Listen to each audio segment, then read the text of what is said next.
আল্লাহ মানা সহজ, পীর মানা কঠিন। জীবনে একবার হলেও পীরের মুরিদ হতে হয়, পীরের হাতে বায়াত না হলে জান্নাতে যাওয়া যাবে না। কথাটা কতটুকু সত্য?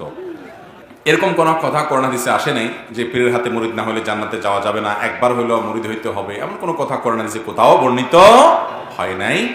একজন মানুষ তিনি তার দিন শিখার চেষ্টা করবেন ওলামাদের কাছ থেকে, আলেমদের নেককারদের সোহবতে যাবেন, সান্নিধ্যে যাবেন, সেটা আপন জায়গায় ঠিক আছে। আপনি ভালো মানুষদের সান্নিধ্যে যেতে হবে কি হবে না? আল্লাহ বলেছেন ইয়া আইয়ুহাল্লাযীনা আমানুত্তাকুল্লাহ ওয়া কুনু মা'আস সাদিকিন, সৎকর্মশীল নেককার মুত্তাকিদের কাছে থাকতে হবে, তাদের সংস্রবে যেতে হবে, সেটা ভিন্ন বিষয়। কিন্তু পীর না ধরলে বা তার হাতে বায়াত না নিলে ঈমান চলে আপনার জান্নাতে যাবেন না, এমন কথা কোরআন হাদিসে আসে নাই। আপনার একজন বা একাধিক উপদেষ্টা ওলামা একরাম থাকতে হবে, যাদের সাথে আপনি পরামর্শ করবেন, মাসআলা জানবেন ব্যক্তিগতভাবে। আমার তাহাজ্জুদ আছে, আমার 5 ওয়াক্ত নামাজ আছে, আমার রোজা আছে, আমার দান খয়রাত আছে, আমার বড় দাড়ি আছে, আমার পাগড়ি আছে, আমার হজ আছে, আমি সারা বছর রোজা রাখি, আমার কোনো অসুবিধা নেই। কিন্তু দেখা গেল আমার এইখানটাতে ঈমান নেই। এরপর আমার এই আয়োজনের কোনো মূল্য আছে বলে মনে করেন আপনারা? নাই। তো ঈমান না থাকলে কি আমি নামাজ রোজা হজ করব? হ্যাঁ, নামাজি কাফের আছে, নামাজি বেঈমান আছে। আপনি তাহলে ঈমান নামাজ রোজা না শুধু, না না না, ঈমান অন্য জিনিস। অন্য জিনিস। ঈমান হলো মেইন বৃক্ষ। মির্জা গোলাম আহমদ কাদিয়ানী কি বেনামাজি ছিল? তার এখানে নামাজের দাগ আছে, আমি তার ছবি দেখেছি বইয়ের মধ্যে। তার মাথায় পাগড়ি আছে, তার বড় দাড়ি আছে, এখানে নামাজের দাগ আছে। কিন্তু মির্জা গোলাম আহমদ কাদিয়ানী কাফের, রাসূলুল্লাহকে টক্কর দিয়ে বলেছে আমিও নবী। নাউজুবিল্লাহ। তারপর আমরা মুনাফিক সর্দার আব্দুল্লাহ ইবনে উবাই ইবনে সুলুল কি নামাজি ছিল না? তার দাড়ি টুপি ছিল না? যারা হযরত হুসাইনকে কতল করছে, এরা হুসাইনকে কতল করার আগেও নামাজ পড়ছে, পরেও নামাজ পড়ছে। যারা হযরত ওসমানকে কতল করছে, ওসমানের দরজায় তারা ছিল না, নামাজ পড়ছে না 40 দিন? কে নামাজ পড়েনি? বাবা জাহাঙ্গীর বলেছে আল্লাহ মানা সহজ, পীর মানা কঠিন। আল্লাহ মানা সহজ, পীর মানা কঠিন।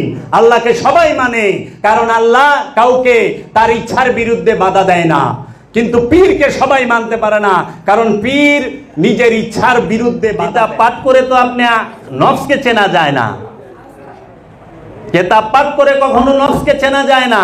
নফসকে চিনতে হইলে একমাত্র হেরা গুহার মধ্যে ডুব দিতে হবে, কাহাফের মধ্যে ডুব দিতে হবে। সূরা কাহাফ খুলেন, সূরা নফসের দেখা পাইবেন না।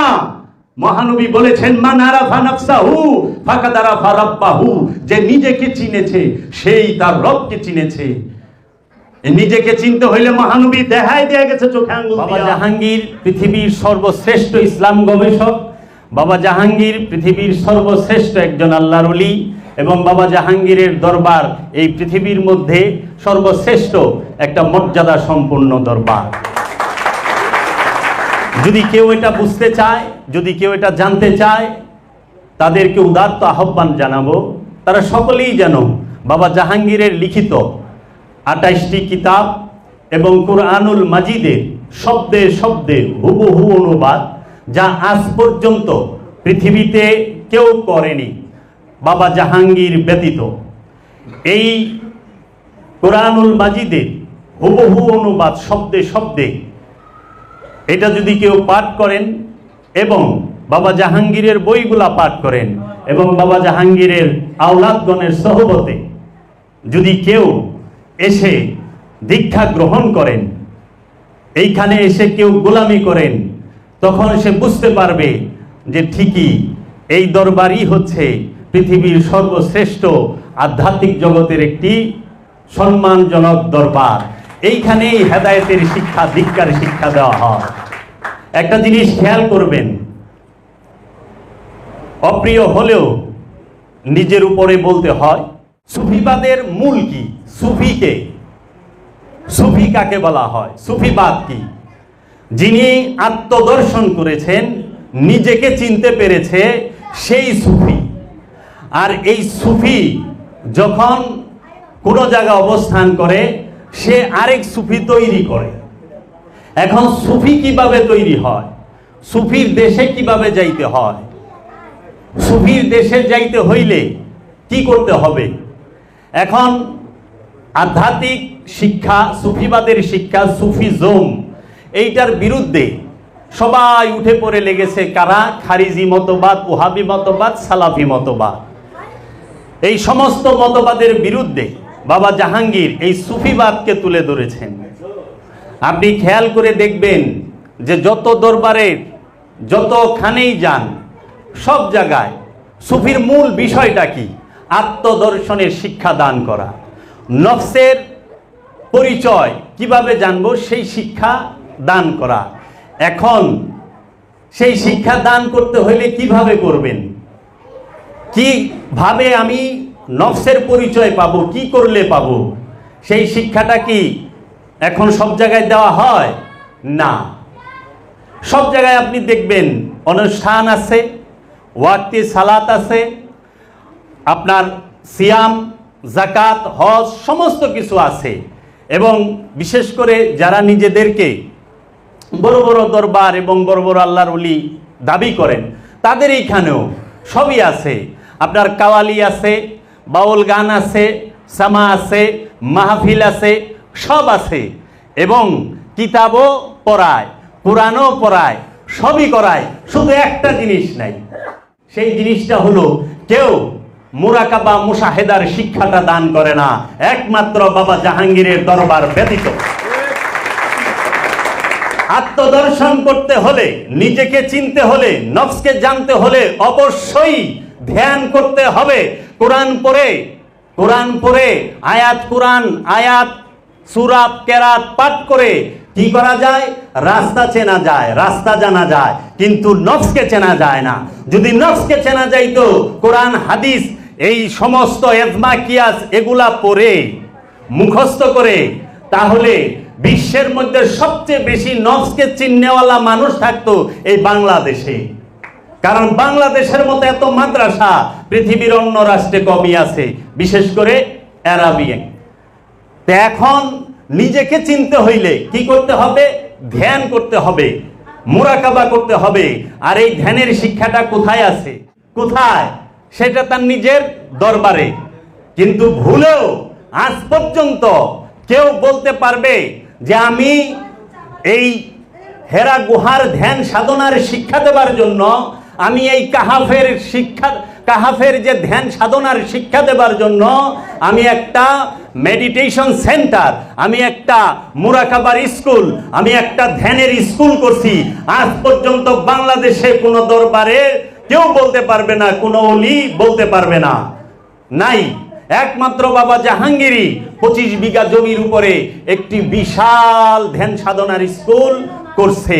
এইখান থেকেই সুফি তৈরি হবে, এইখান থেকেই সাধনা তৈরি হবে, সাধক তৈরি হবে।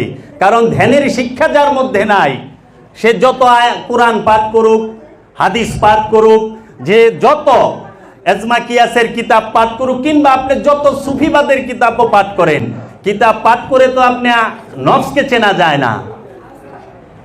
কিতাব পাঠ করে কখনো নফসকে চেনা যায় না। নফসকে চিনতে হইলে একমাত্র হেরা গুহার মধ্যে ডুব দিতে হবে, কাহাফের মধ্যে ডুব দিতে হবে। সূরা কাহাফ খুলেন, সূরা কাহাফের 16 নম্বর আয়াতে বলা হচ্ছে তোমরা কাহাফের দিকে যাও। সমগ্র মানব জাতিকে বলা হচ্ছে তোমরা কাহাফের দিকে যাও। কে বলতেছে? আল্লাহ রাব্বুল আলামিন। তোমরা কাহাফের দিকে যাও। সমস্ত মানুষ কাহাফের দিকে কিভাবে যাবে? এটা কি সম্ভব যে কাহাফ একটা গুহা, সেই গুহার দিকে সারা পৃথিবীর মানুষ যাইব? আবার খেয়াল করেন, এইখানে কিন্তু বলা হয় নাই যে তোমরা কাহাফের মধ্যে যাও, বলছে কাহাফের দিকে যাও। কাহাফের দিকে আর কাহাফের মধ্যে অনেক তফাৎ, অনেক তফাৎ। তো কাজেই কাহাফের দিকে যাও মানে হচ্ছে তুমি তোমার নফসকে চেনার জন্য তুমি তোমার অন্তরের মধ্যে ডুব দাও।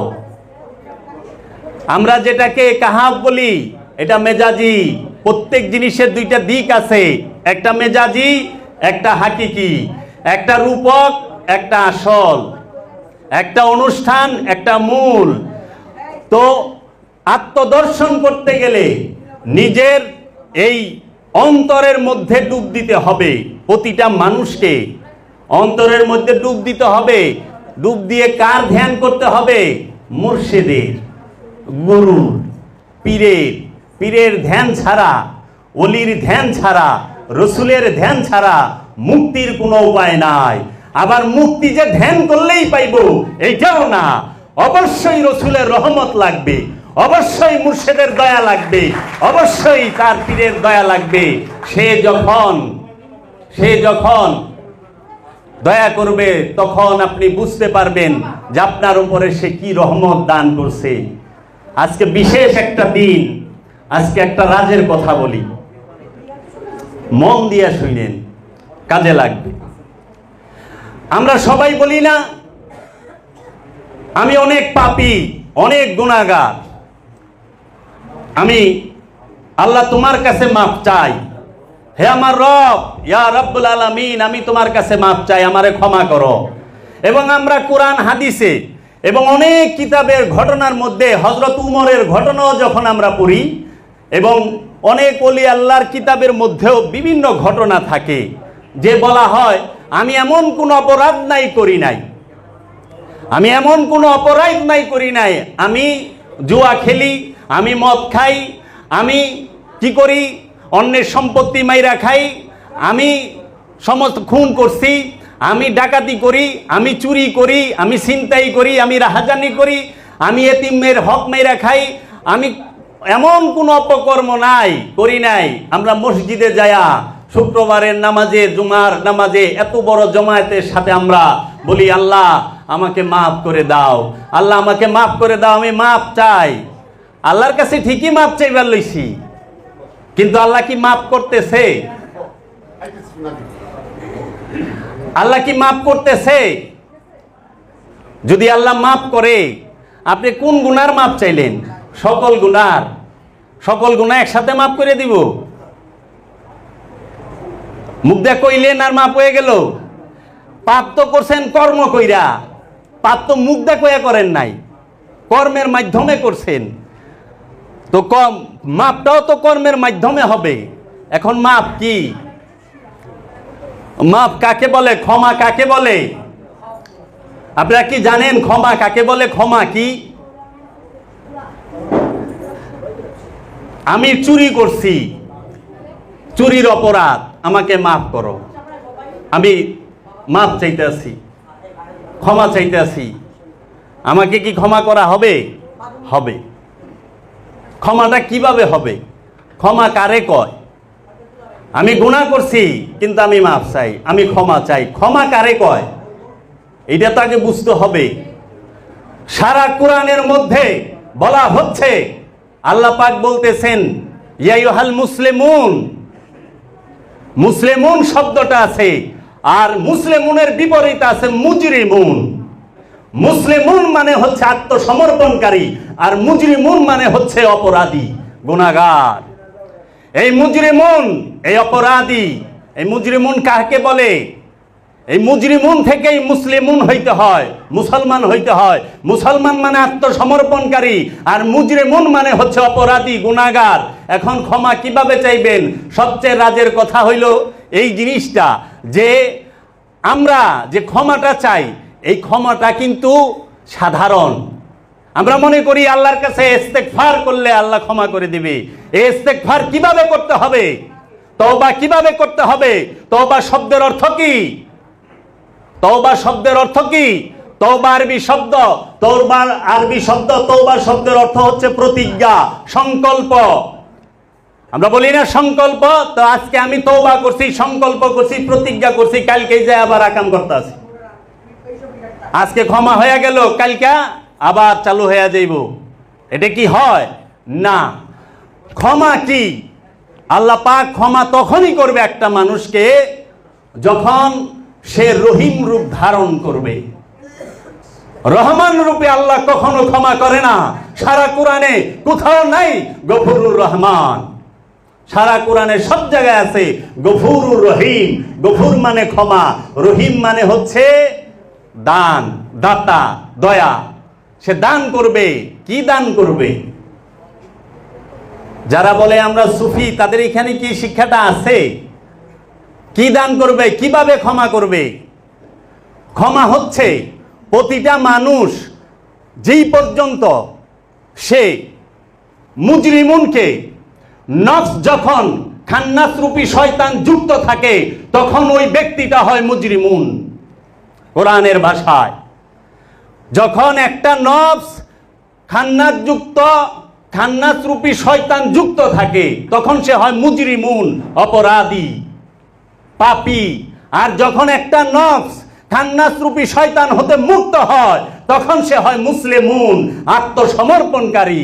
এই শয়তান রূপী খান্নাসকে যেই পর্যন্ত একজন রসুল তার রহমত দিয়া, তার দয়া দিয়া আমার এই নফস থেকে তাড়িয়ে না দিবে, ওই পর্যন্ত আমি অপরাধী, আমি ক্ষমা পাচ্ছি না।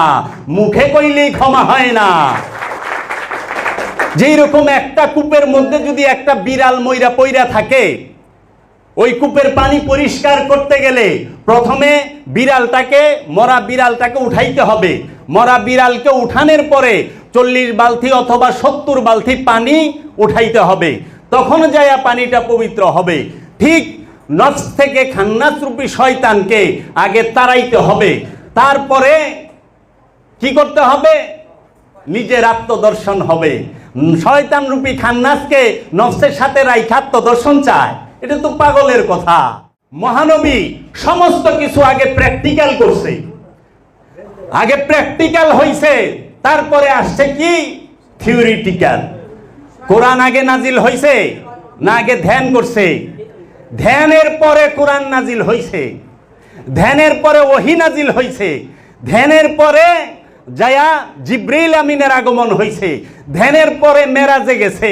আগে প্র্যাকটিক্যাল, তারপর হচ্ছে থিওরিটিক্যাল। আর আমরা এখন করি আগে থিওরিটিক্যাল পরে প্র্যাকটিক্যাল। আফসোস, আপনি দেখেন আজকাল সমাজের মধ্যে এমন এক পরিস্থিতি যে বুঝে সেও কয়, যে বুঝে না হে তারও বেশি কয়, হে আরো বেশি কয়। এই যে খান্নাস রূপী শয়তান তাড়ানোর জন্য আল্লাহ পাক রসুল পাঠাইলেন। মুহাম্মদ সাল্লাল্লাহু আলাইহি ওয়াসাল্লামকে আরবের সমস্ত কুরাইশরা, কাফেরেরা, এই কাফেরেরা সবাই আলামিন মানত, আলামিন হিসাবে মানত এবং আমানত তার কাছে জমা রাখতো। মহানবীর কাছে আরবের কাফেরেরা কি আমানত জমা রাখতো না? রাখতো। আলামিন হিসাবে মানত, বিশ্বাসী হিসাবে মানত, কিন্তু রসুল হিসাবে মানে নাই, রসুল হিসাবে মানে নাই, রসুল হিসাবে মানে নাই। তো মানার মধ্যে দুইটা ধরন আছে।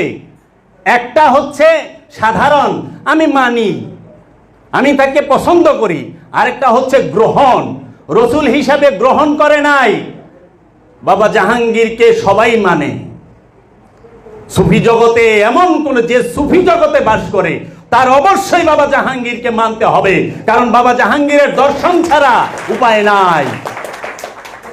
কিন্তু বাবা জাহাঙ্গীরকে গ্রহণ করে নেওয়া, এইটা তো একদম ধারালো তরবারির উপরে নৃত্য করার মতো। তো মানা এক জিনিস আর গ্রহণ করা আরেক জিনিস।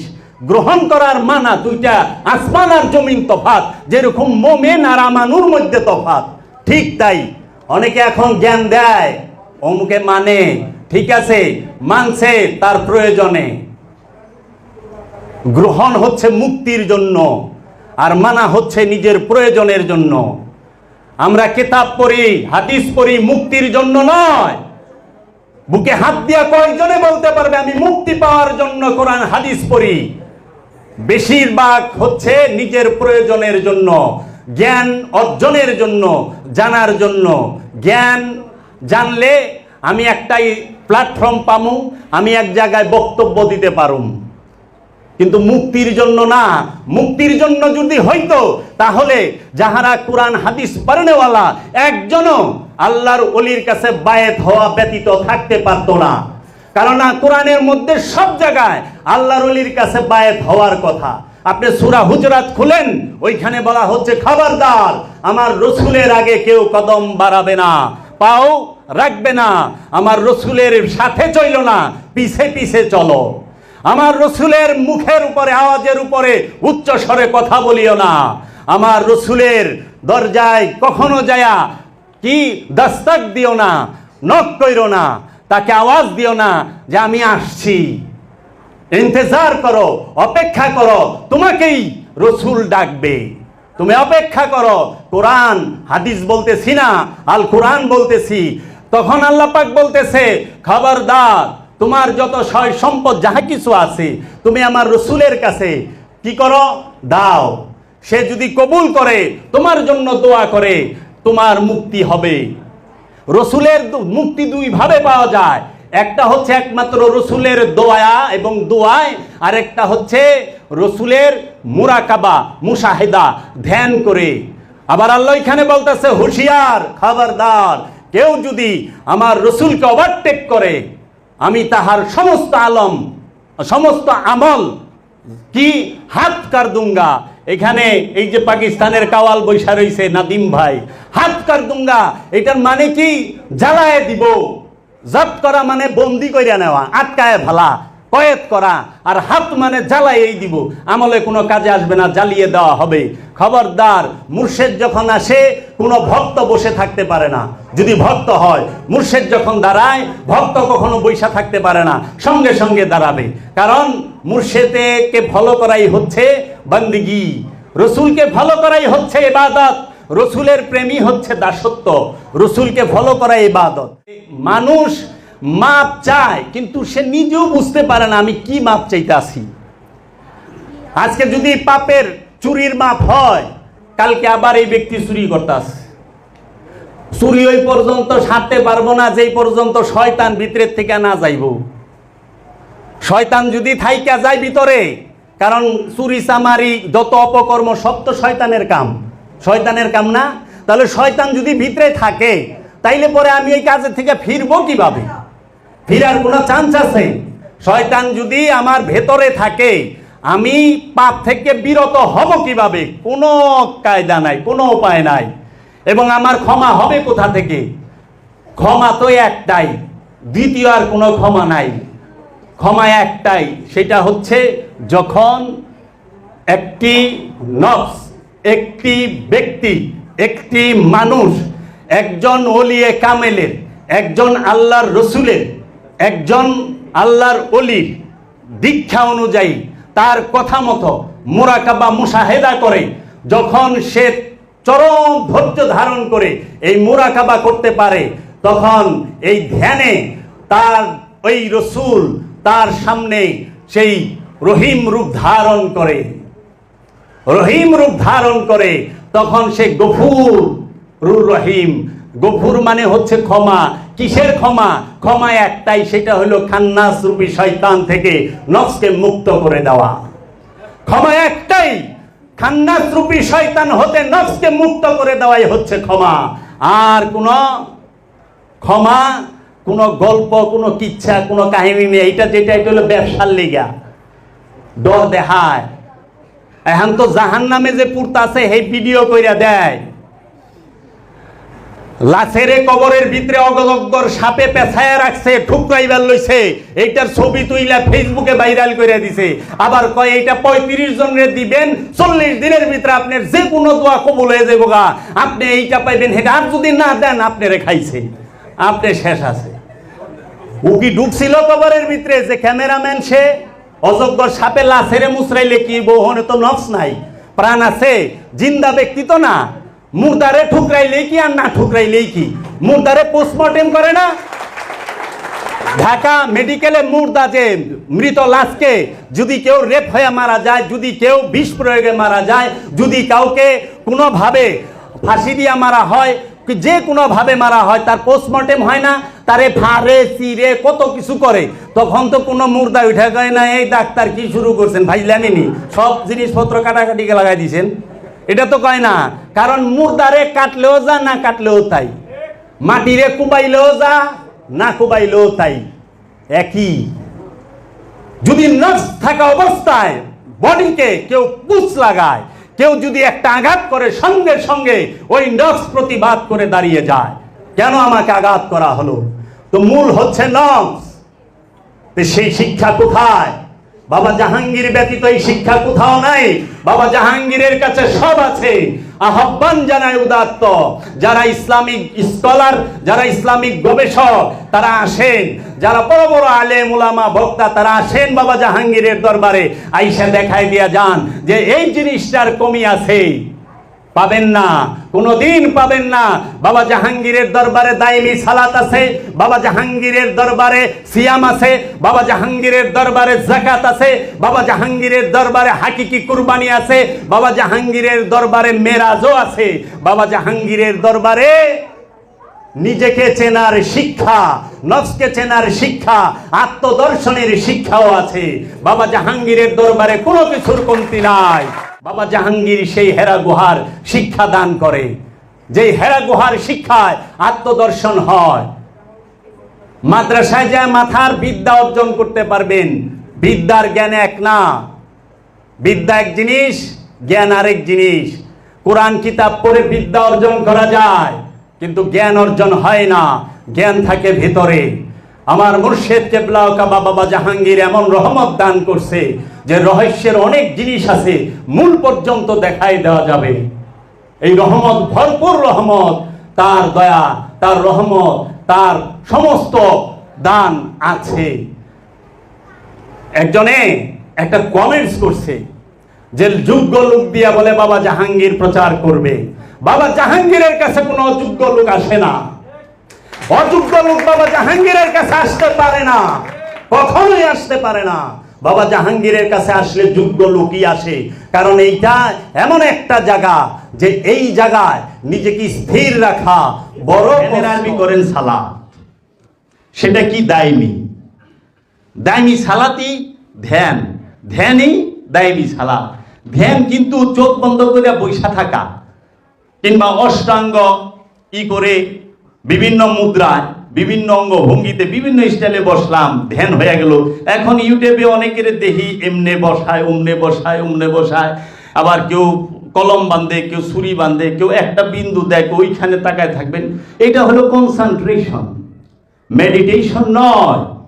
কনসেন্ট্রেশন মানে হচ্ছে একাগ্রতা, সাইলেন্ট, একদম ফুল স্টপ, বন্ধ। সেটা কি মুখ?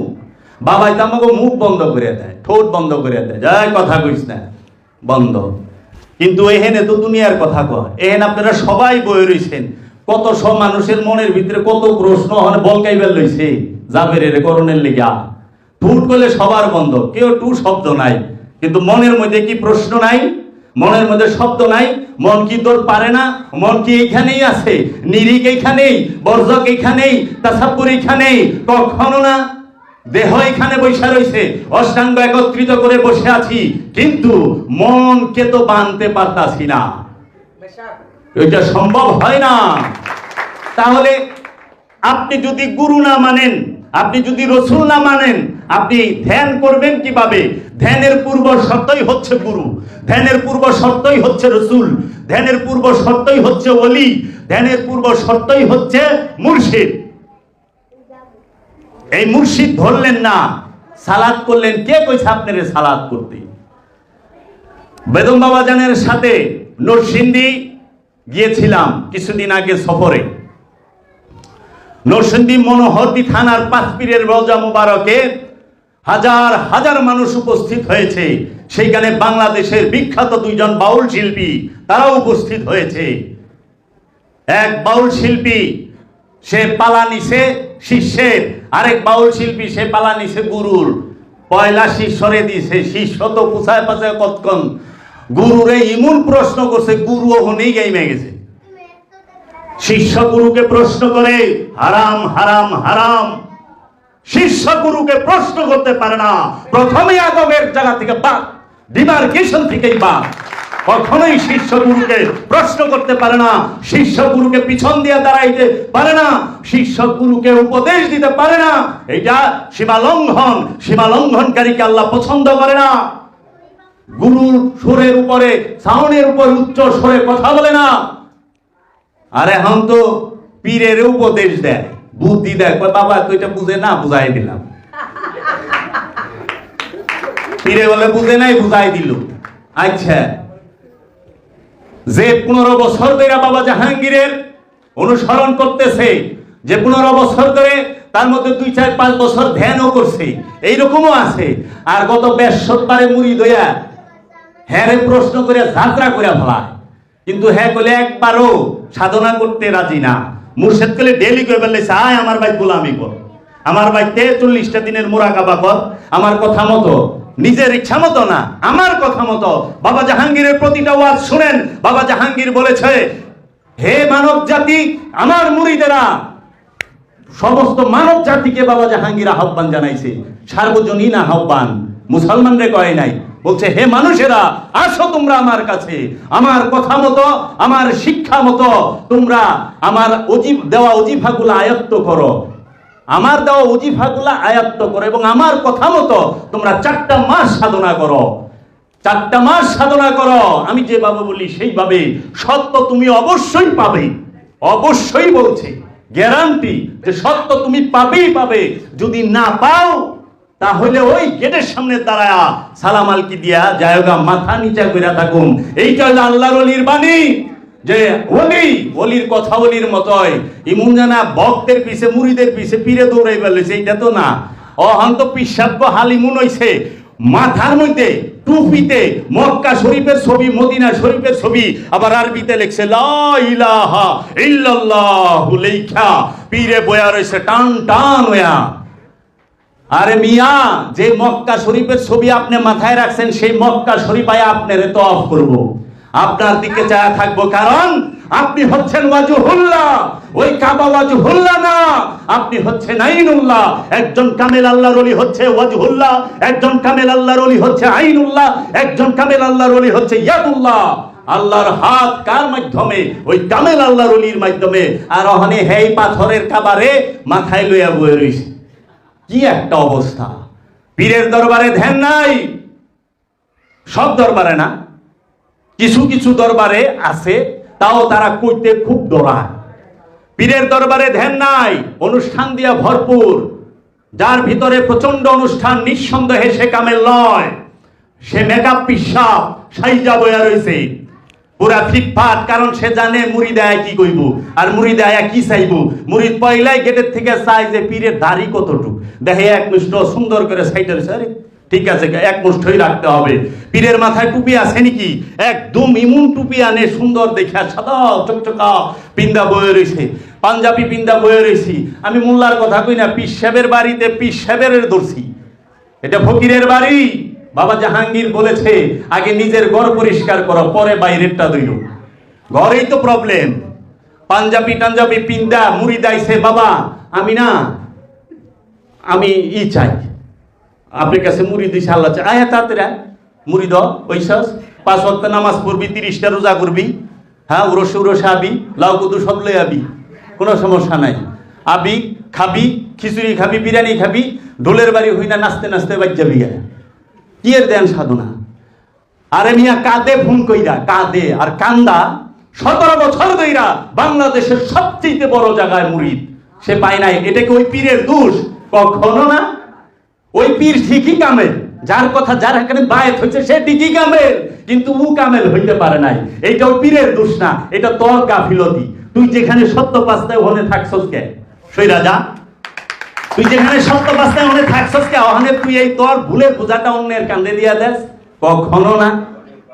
তাহলে এখন মেকআপ পিসাব দিয়া বুঝায় যেই পীরের দরবারে ধ্যান নাই ওইটা কোনো ফকিরের দরবার হইতে পারে না। যেই পীরের দরবারে দাইমি সালাতের শিক্ষা দেয় না সেইটা কোনো পীরের কামেল ওলির দরবার হইতে পারে না। যেখানে অনুষ্ঠানের ভরপুর সেইটা বুঝতে হইব মোল্লা পিসাব হইছে, সাধু না, সাধক না, মোল্লা। কারণ সাধক সাধনা করে কোথায়? দেহের ভিতরে। আর মোল্লা মাদ্রাসায় পড়ে আর খালি পৃষ্ঠা উল্টায়। তাফসিরে ইবনে কাসির, তাফসিরে মাজা, তাফসিরে বাইনুল কুরআন, কত তাফসির পড়ছি। হাদিস কি বুখারী, তিরমিজি, মেশকাত, বাইহাকি, আবু দাউদ, নেসাই সব পড়ছি। খালি দেখ এত নাম্বার হাদিস এই আছে, অত নাম্বার হাদিস ওই আছে, এত নম্বর হাদিস আছে, এত নম্বর হাদিসে সব পাইলাম। আপনি কোথায় আছেন এটা বলতো?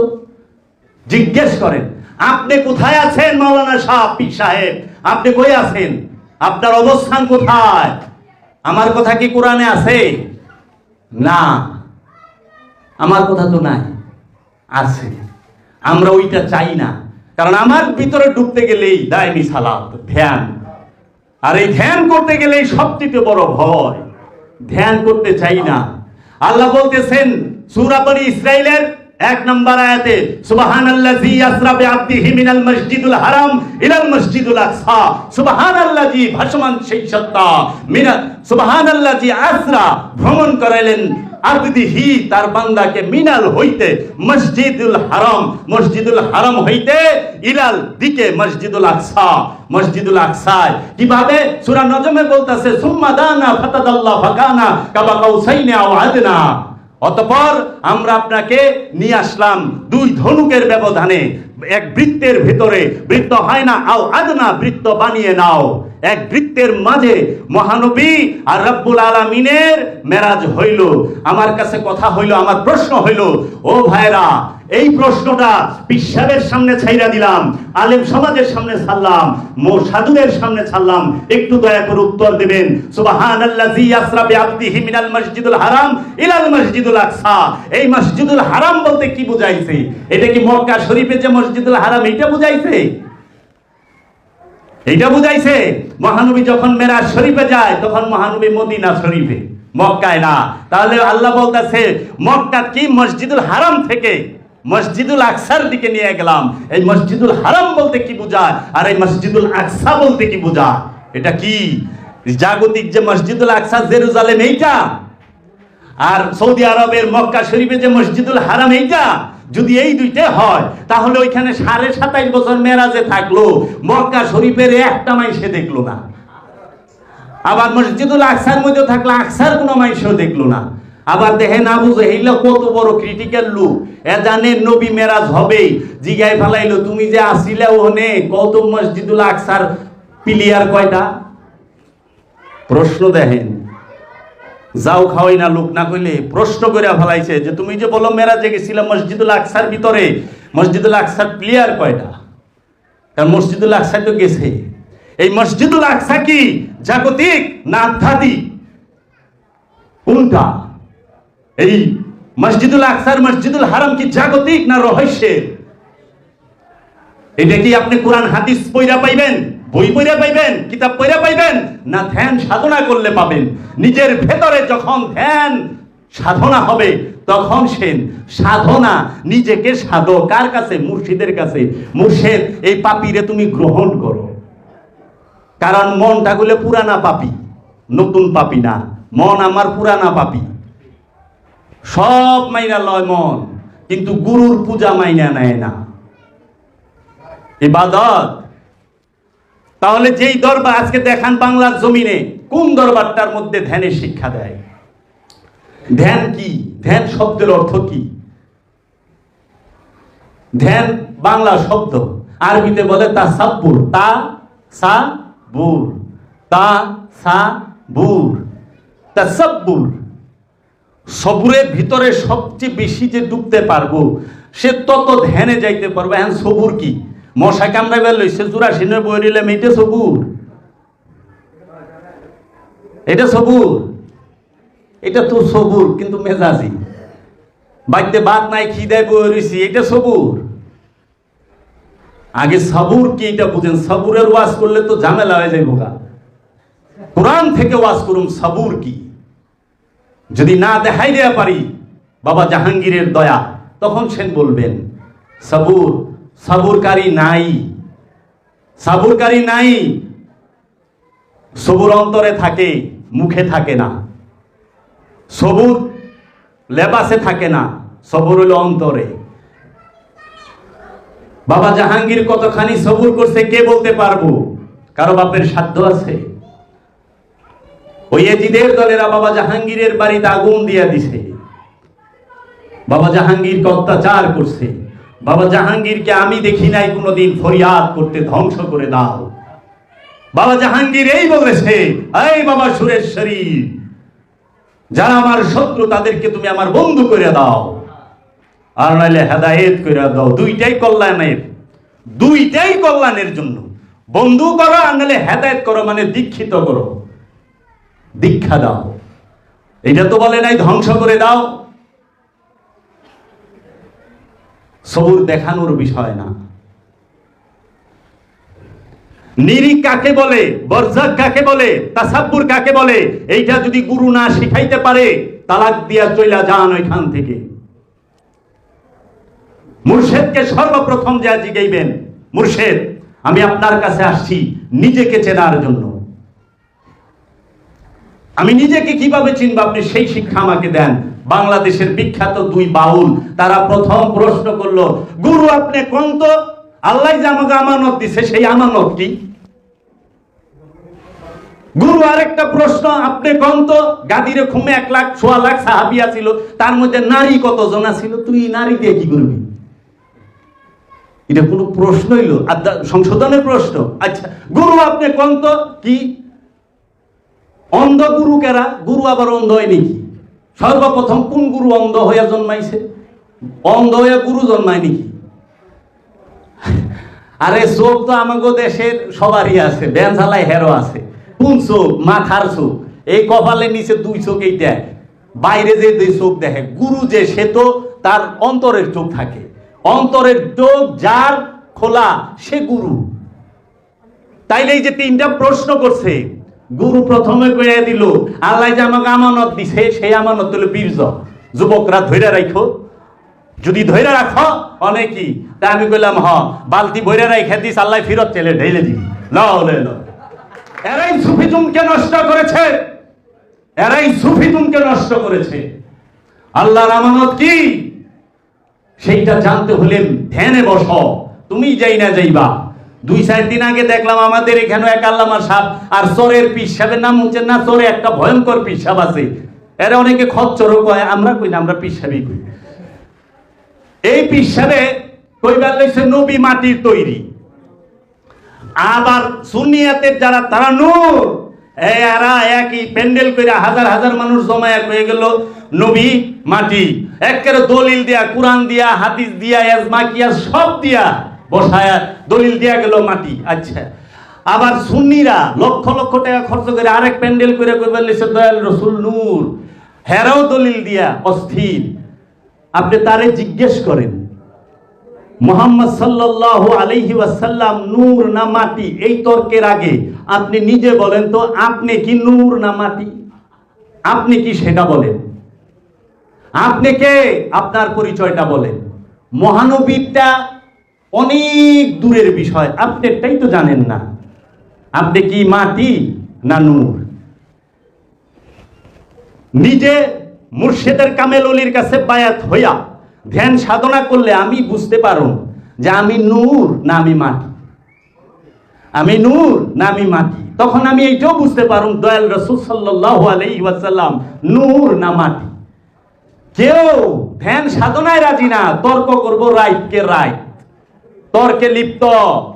এই জন্য সূরা আল ইমরানে বলা হয়েছে অধিকাংশ মানুষ, এই কোরআনের অধিকাংশ আয়াত হচ্ছে, কিছু আয়াত হচ্ছে মুহকাম এবং কিছু হচ্ছে মুতাশাবিহ। অধিকাংশ আয়াত মুতাশাবিহ। যাদের হৃদয় বাঁকা তারা কি করে মুতাশাবিহ গিলা নিয়ে তর্কে লিপ্ত হয়, মুহকামকে দেখে না। বাবা জাহাঙ্গীরের বাণী শুনবেন, বাবা জাহাঙ্গীর বলতেছে যে এই আয়াতগুলা সবচেয়ে গভীর রহস্যপূর্ণ এবং আদেশ হুকুম সেইগুলা খুব কম দ্বিতীয়বার বলা হয়েছে, একবার করে কয়, বেশিরভাগ জায়গায় একবার। তাহলে ধ্যানের শিক্ষা নাই। আরে জগৎ, আপনি বই পড়বেন জ্ঞানী হবেন, মাথার জ্ঞানী হবেন, রুটগার্ড জানবেন, কিছু বাহ্যিক ধারণা আসবে, কিন্তু খান্নাস রূপী শয়তানকে কি বই পড়া দমায় হালাইবেন? বই পড়া খান্নাস রূপী শয়তানকে দমাইবেন? খান্নাস রূপী শয়তানকে দমাইতে হইলে একমাত্র মুর্শিদের ধ্যান, মুর্শিদের ধ্যানই পারে খান্নাস রূপী শয়তানকে দমাইতে। খান্নাস রূপী শয়তান কইলে একটু বড় পণ্ডিত মনে হয় নিজের কাছে, কি আরবি তো, ওই যেরকম এখন মনোবিজ্ঞান করলে কি মনে শোনা যায়, সাইকোলজি, তাহলে একটু বিজ্ঞান বিজ্ঞান মনে হয়, অ্যাস্ট্রোলজি।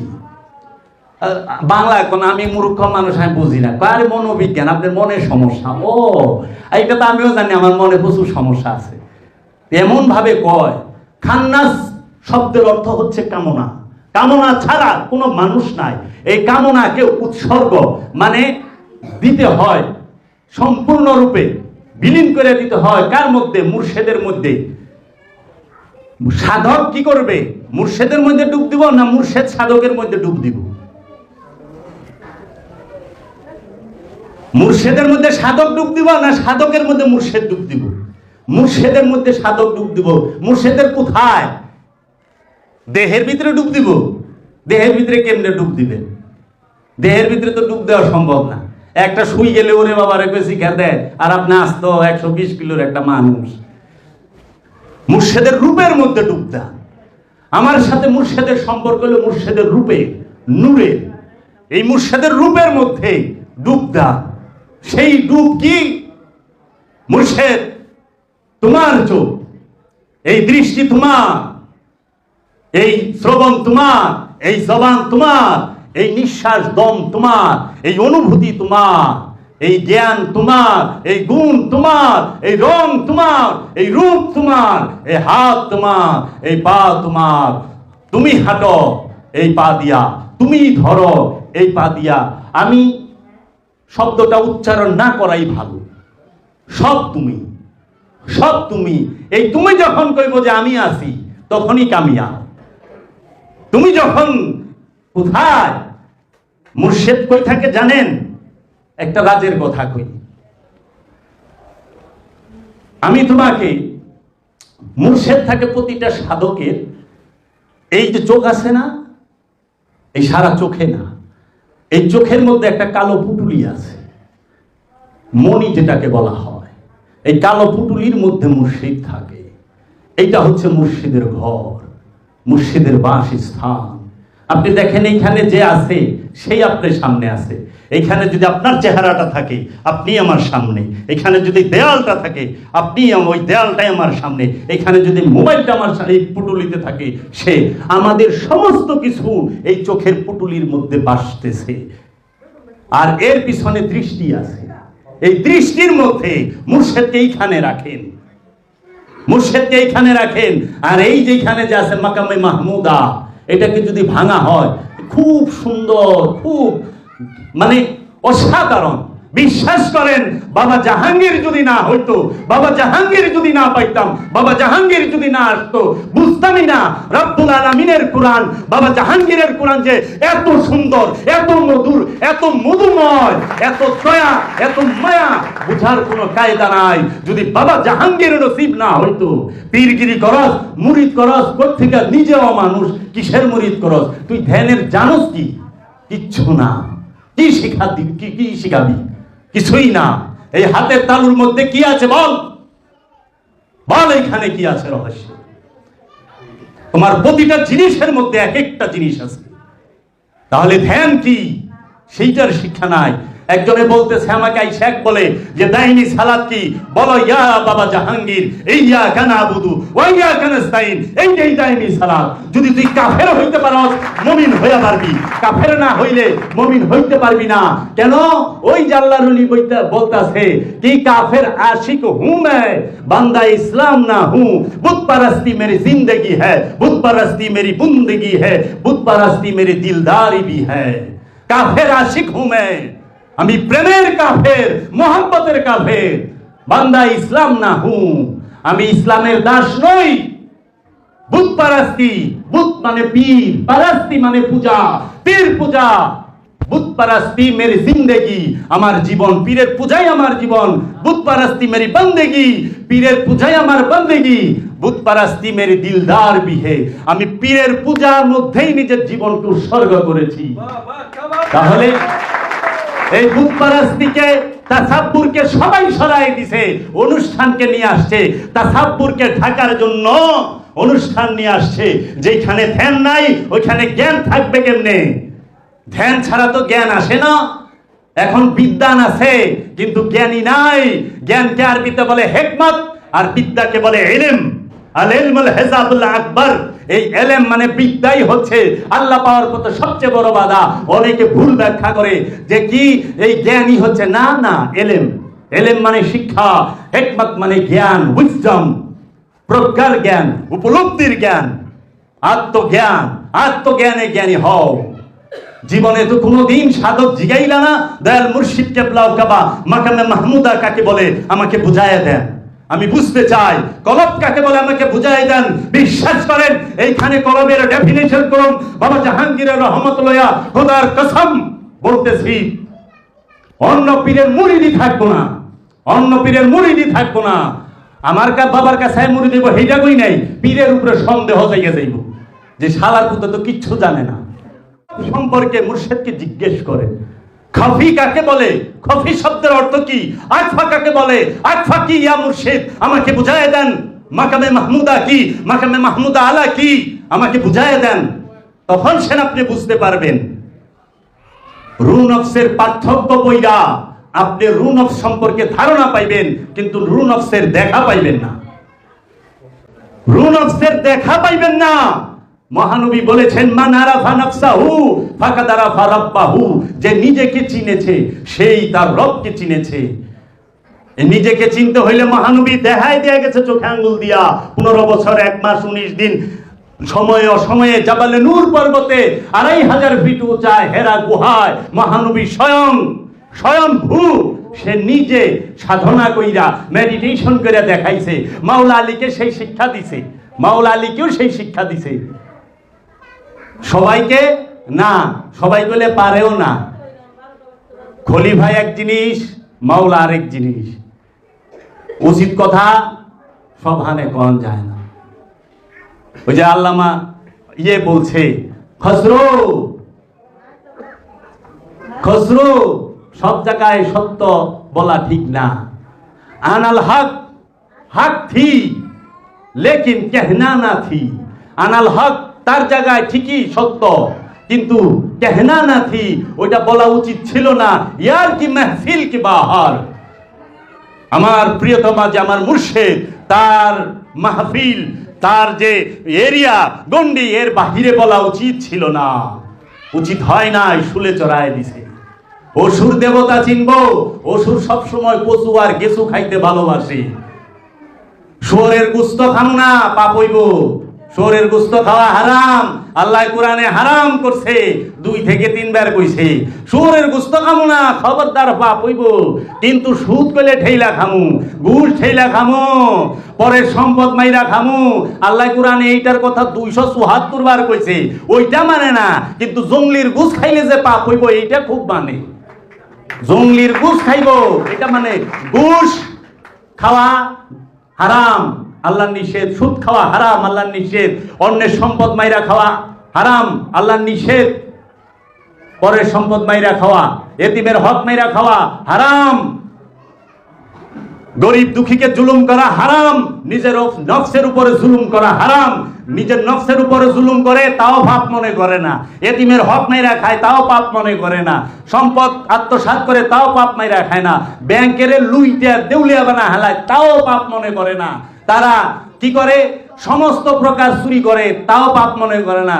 শুধু জঙ্গলির ঘুষ খাইলে যে পাপ হইব এইটা পাপ, এইটা খুব মনে করে। ইয়া মুহাম্মদ रोज अजल से, या मोहम्मद रोज अजल से मैं तेरा दीवाना हूँ।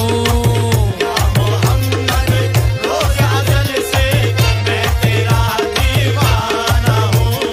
अरे या मोहम्मद रोज अजल से मैं तेरा दीवाना हूँ। मैं तेरा दीवाना हूँ। अरे मुझ